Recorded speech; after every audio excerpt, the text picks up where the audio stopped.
अध्यक्ष रोहित वर्मा, यहाँ आए हुए सभी पासवा के बड़े बड़े पदाधिकारी जो बैठे हैं। पासवा एक परिवार है जहाँ पूरे पब्लिक स्कूल्स करीब 2 लाख भारतवर्ष में एक साथ जुटते हैं और रोहतास शायद पासवा का अभी नंबर 1 माना जाता है। ये सब मेहनत vice chairman Subhash ji, president और उसके जितने एग्जीक्यूटिव मेंबर आप देख रहे हैं यहाँ, सबकी बदौलत है। पासवा का एक का मूल सिद्धांत है। पासवा का सिद्धांत ये है कि public school and children welfare. तो ये एक शब्द अगर आप जोड़िए कि पब्लिक स्कूल और चिल्ड्रन वेलफेयर, तो कोई भी आदमी देखिएगा, दूसरी जगह जाइएगा दूसरे स्कूलों में, तो पब्लिक स्कूल की बात करता है, चिल्ड्रन वेलफेयर की नहीं बात करता। लेकिन यहाँ पर आपको चिल्ड्रन वेलफेयर की बात होती है। चिल्ड्रन वेलफेयर का मतलब कि हम हर एक बच्चे के प्रति, जैसा सुभाष जी ने कहा और बहुत अच्छा लगा उस समय, कि हर एक बच्चे के प्रति जागरूक होना बहुत आवश्यक है। मैं थोड़ा एग्जाम्पल देना चाहूँगा आपको। अभी कुछ वर्ष पहले हम इंग्लैंड गए थे और वहाँ करीब 5-7 देश में भी गए थे।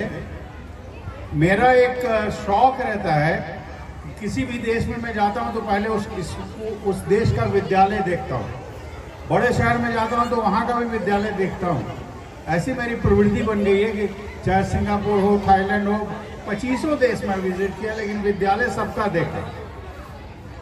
मैं इसलिए ये बात कहना चाहता हूं कि आज पूरे भारतवर्ष में शिक्षा नीति की बात की जा रही है। पूरे भारतवर्ष में बताया जा रहा है कि शिक्षा नीति क्या होनी चाहिए हमारे देश की। शायद 2 वर्ष के बाद बिल्कुल बदलाव नजर आएगा। बहरहाल उस चीज़ पर हम नहीं जाना चाहते हैं। हम आपको बताना चाहते हैं कि चिल्ड्रन वेलफेयर जो वर्ड है वो कैसे समायोजित किया जा रहा है हमारे स्कूलों में, और कहो बहुत से लोग नहीं कर रहे हैं।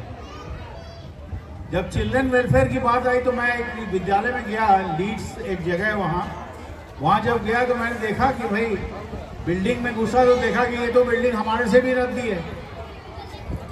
उनके क्लासरूम में गया तो मैंने कहा कोई खास ऐसी बात नहीं है, interactive panel, smart classes, library जो यहाँ है वहाँ भी है। तो फिर लोग भारतवर्ष को शिक्षा में पिछड़ा हुआ देश क्यों कहते हैं? आखिर ये सोचने की बात है, पिछड़ा क्यों कहते हैं? मैंने उनसे उनका हिस्ट्री कार्ड मांगा लड़कियों का, तो उसमें मैंने देखा कि वो हर एक बच्चे के प्रति इतने जागरूक हैं और उनके वेलफेयर के प्रति इतने जागरूक हैं कि हफ्ते में जो कुछ भी उसमें प्रवृत्ति में चेंज आता है, बच्चे के प्रवृत्ति में हरदम चेंज आता है। 10 दिन के बाद देखिएगा कुछ और होगा, सिखाइएगा फिर कुछ और होगा। तो वो जो चेंज आता है प्रवृत्ति में, उसका रिकॉर्ड टीचर्स रखते हैं। जरूरत है आज 2 बातों की। पहली बात कि आपके जो अभिभावक हैं, आप अपने बच्चों के प्रति जागरूक होइए, और जब तक आप नहीं जागरूक होंगे पढ़ाई का कोई औचित्य नहीं है। दूसरी बात है कि यहाँ के टीचर भी जागरूक होने चाहिए, और अगर वो जागरूक नहीं होते हैं तो उसके निर्देशक महोदय और पूरा निर्देशक मंडल उनको जागरूक करे। ये दोनों बातें जब आएंगी तो शिक्षा में गुणवत्ता होगी, शिक्षा में सुधार होगा। यही हम लोगों ने अपने स्कूल में किया है। आज हर एक बच्चे के बारे में हर एक टीचर जानता है, ये लड़का आज आया तो इतना था और 3 महीने के बाद इसका प्रोग्रेस इतना हुआ। इस बात की जरूर करने की बात है। तो जो बात आपने कही सुभाष जी, बहुत अच्छा कहा। हम समझते हैं कि इस पर आप आगे बढ़ने का कोशिश करेंगे। अभी थोड़ी सी बात हम लोग, चूंकि आज माहौल है, सभी शिक्षा के लोग हैं यहाँ, इसलिए इसकी बात मैं करना चाहूँगा कि जो शिक्षा में बदलाव हुआ, नीति बदली है, और ये 5-3-3-4 ये एक इक्वेशन बनाया गया है।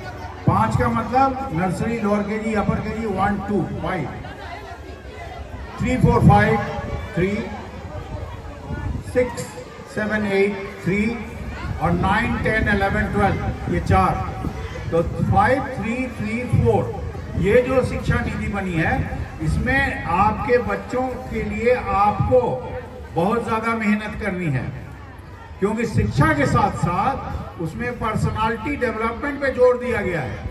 आज हो क्या रहा है, आप जाते हैं यूपीएससी क्रैक कर जाते हैं, पढ़ लेते हैं, बिहार के जितने लड़के हैं 90% बहुत ज़्यादा यूपीएससी में क्रैक कर जाते हैं, लेकिन जब इंटरव्यू में जाते हैं तो छट जाते हैं। क्यों?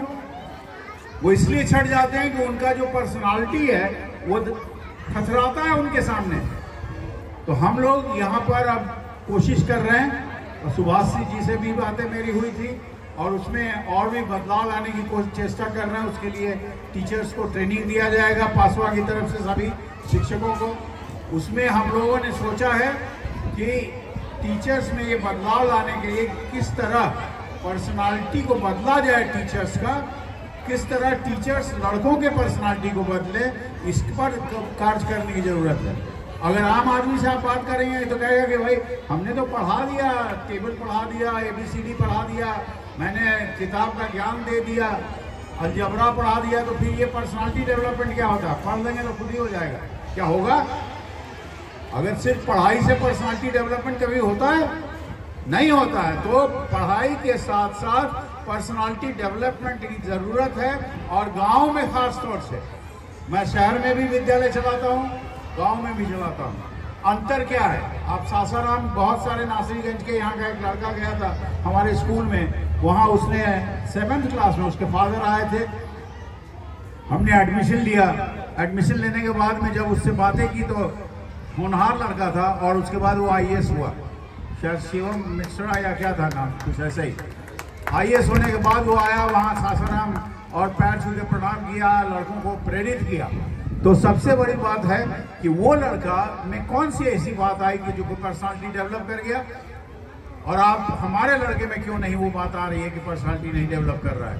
पर्सनालिटी डेवलपमेंट के लिए एवरी डे, हर एक दिन विद्यालय में कार्य करना पड़ेगा। 365 का 365 दिन छुट्टियों में भी कार्य करना पड़ेगा, तब लड़कों के पर्सनालिटी में डेवलपमेंट आता है। आपके घर पे लड़का गया, आप वहां पर बैठ करके गंदी वीडियो देख रहे हैं और लड़के को बगल में बैठाएंगे, उसका पर्सनालिटी डेवलप होगा या गिरेगा? तो क्यों करते हैं ऐसा काम? मैं एक परिवार में गया था हैदराबाद में, वहां देखा तो उन्होंने कहा कि देखिए अभी मत आइएगा, रात के 9 बजे के बाद आइए। मैंने पूछा क्यों? और बहुत क्लोज थे। कहा कि इस समय हमारे लड़के के पढ़ने का टाइम है और बोर्ड का एग्जाम है, तो 9 बजे आइए, नहीं तो डिस्टर्ब हो जाएगा। कह सकते हैं आप?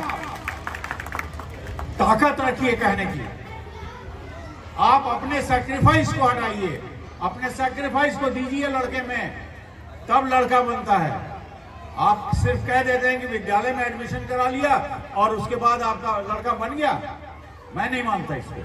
लड़का को बनाना है तो एक त्रिकोणात्मक संबंध है, एक तरफ लड़के को रखिए, एक तरफ पेरेंट को रखिए और एक तरफ टीचर को रखिए, और तीनों जब मिलेगा तब जाके लड़के का डेवलपमेंट होता है। बिना इस तीनों के डेवलपमेंट नहीं होगा।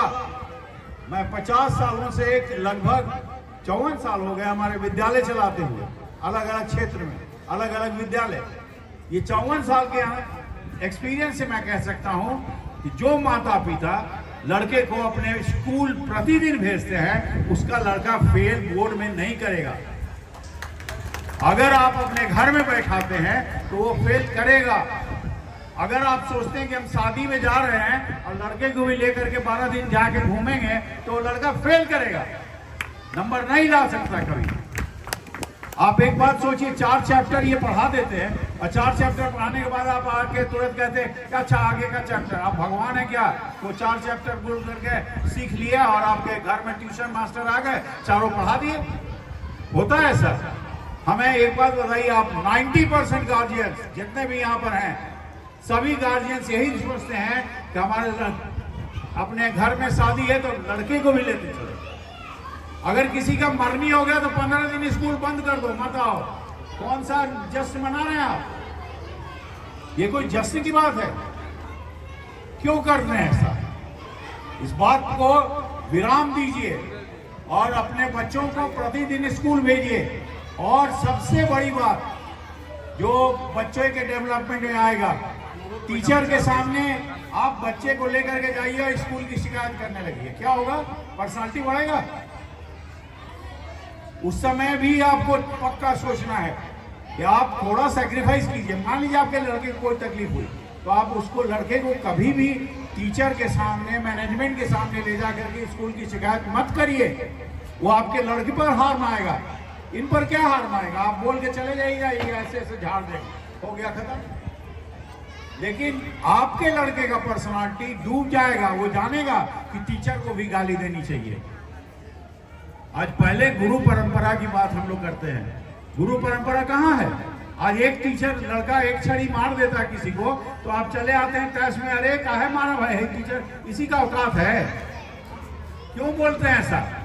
ये पर्सनालिटी डेवलपमेंट का लेसन है जो आज गवर्नमेंट ने दिया है आपको। आप अपने बच्चे के पर्सनालिटी डेवलपमेंट के लिए खुद सैक्रिफाइस करना शुरू कर दीजिए और स्कूल से भी आप सोचिए कि वैसा वातावरण मिले, तब जाके लड़का बढ़ेगा।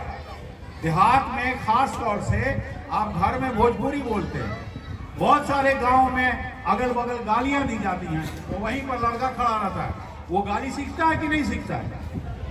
वो भोजपुरी बोलता है। भोजपुरी बोलने में खराब नहीं मानता हूं, लेकिन जहां हिंदी बोलना है वहां भोजपुरी क्यों बोल रहे हो?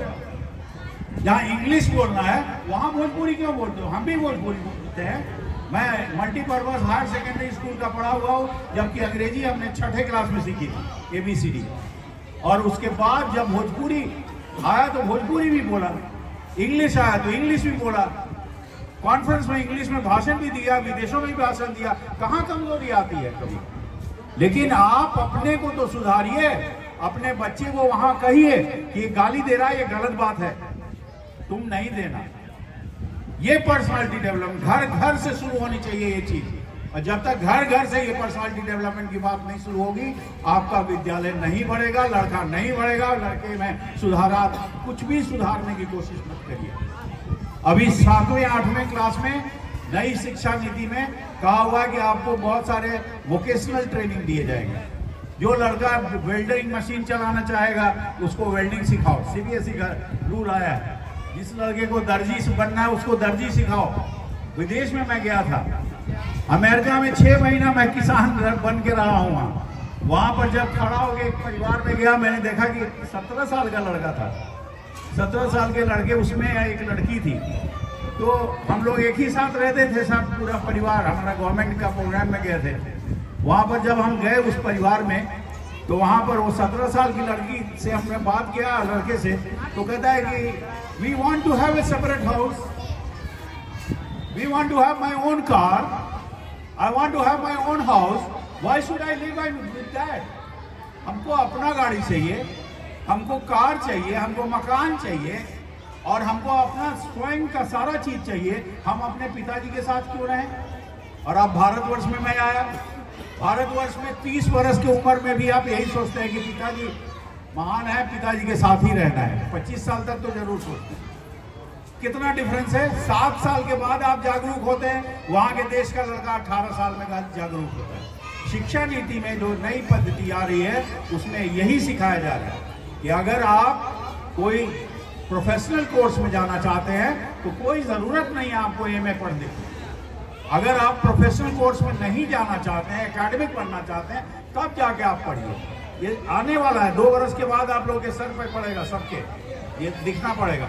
इसीलिए मैं कहता हूं कि आज से ही और अभी से प्रण लीजिए कि बच्चों के सुधार के लिए प्रतिदिन विद्यालय भेजेंगे, प्रतिदिन उनको हम अपना गलत चीजों से दूर रखेंगे।